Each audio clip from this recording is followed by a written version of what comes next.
Hey everybody, this is Paul, and I want to talk a little bit about different types of grafts. So here on the right, it's very vigorous, and this is the peg style graft.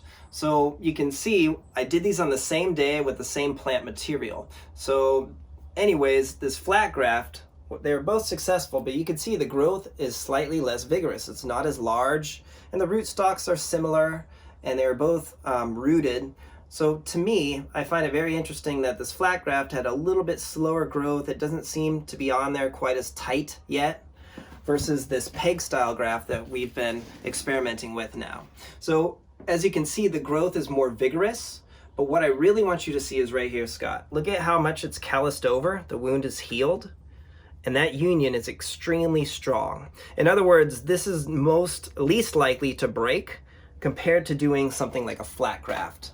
So remember that in the long term, if you have to move your plant or the wind could damage it, a graft like this could break. Yeah, or just weight. Yeah, they're just the sheer weight, so you need to keep them supported as well.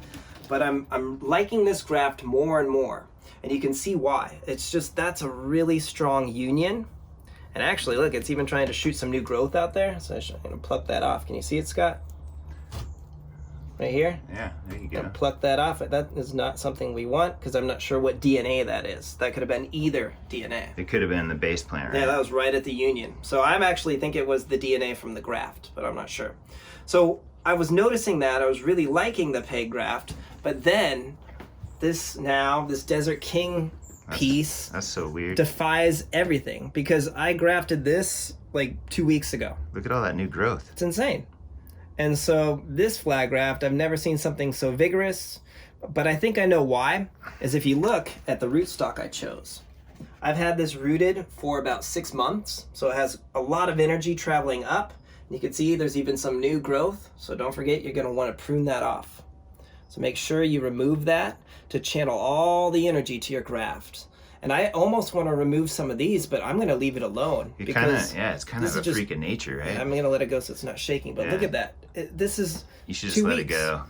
So I'm going to leave it alone. That's Frankenstein. Yeah, I'm going to have to. It's a Desert King seedling stein. But I'm excited to see this. So again, it seems like as long as you have a nice union, you're going to have success. But do think about the long term. How is that going to be supported in a few years? That union versus this. So something like this, I think, is just going to get thicker and stronger in time. So I really do like this peg style graft, and Gray Martin's doing something kind of similar as well, I noticed. So anyways, that's kind of what we're noticing on these. So give us a like and a subscribe, and we'll continue our experimentation with grafting. It's quite fun. All right, have a great day.